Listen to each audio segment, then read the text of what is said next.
The red versus the black. The rivalry began during the early days of the AFL, and from the beginning, no member of the opposing organization could escape the fury.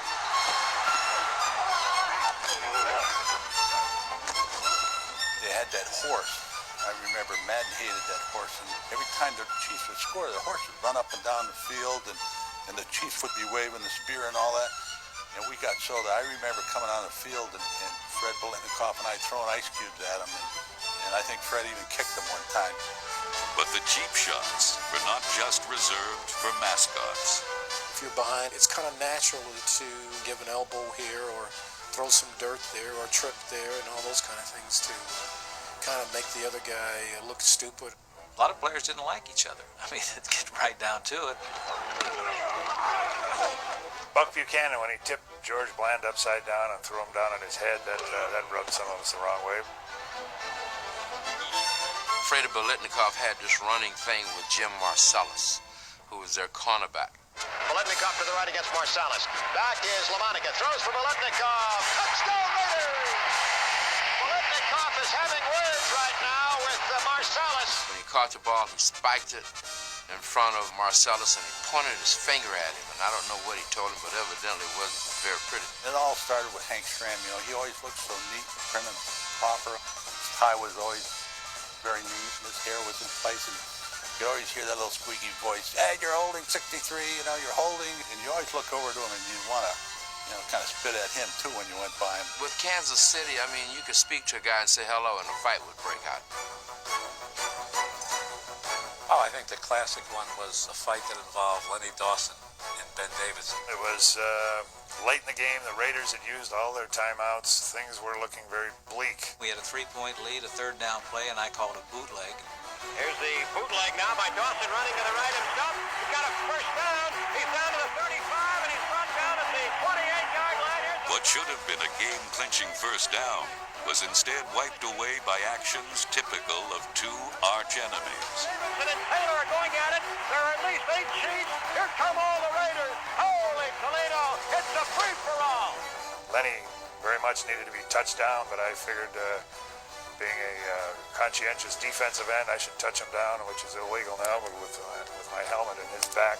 Here comes Otis Taylor. He came flying at Ben, and the referees penalized the Kansas City Chiefs. We got the ball back as a result of that.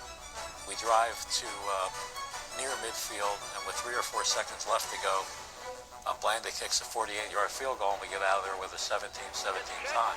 It is good. It's good. It is good.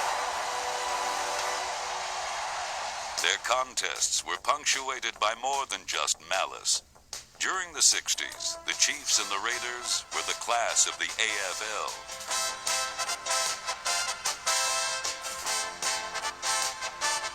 The first 5 years I was with the Chiefs, every time we played them, it was either for the lead in the division or the conference championship. Such was the case in 1969, when Oakland beat Kansas City 2 times during the regular season. So we had to go out there to play them for the right to go to Super Bowl IV. They were so confident that they were going to win that the players had their bags packed for New Orleans and had stored them at the stadium because they were going to go right to the airport. We were up going into the third quarter, and we had Lenny Dawson with a third and about 15. We're in deep trouble. We're in the end zone. And we're coming out, and we got to get out of the soup. We hid Otis Taylor. We put him in a position between the right guard and the right tackle. Went on a quick count, and Otis went down to the sideline deep and made a one-handed catch, gave us a first down, and enabled us to win the game. And he catches this ball one hand with 1 foot out. This was a real bad call. And they went in and scored and beat us. It made it so satisfying because as we're going to our bus to go catch a plane back to Kansas City to get ready to go to New Orleans, here come the Raider players with their suitcases in hand that had to walk by us to get to their cars. And I'll never forget that. That was the most enjoyable thing that I can recall. The defining legacy of this rivalry is not only the championships, but the rancorous battles that were endured in order to reach those victorious ends. those moments and those games were special. And now I'll sit and watch the Raider Chief game on TV, and I start reliving all those certain situations. It's almost like I'm looking across at Bobby Bell screaming out something, and all of a sudden I got sweat coming out from underneath my arms down to my waist, and it's like reliving all these moments that you cherish.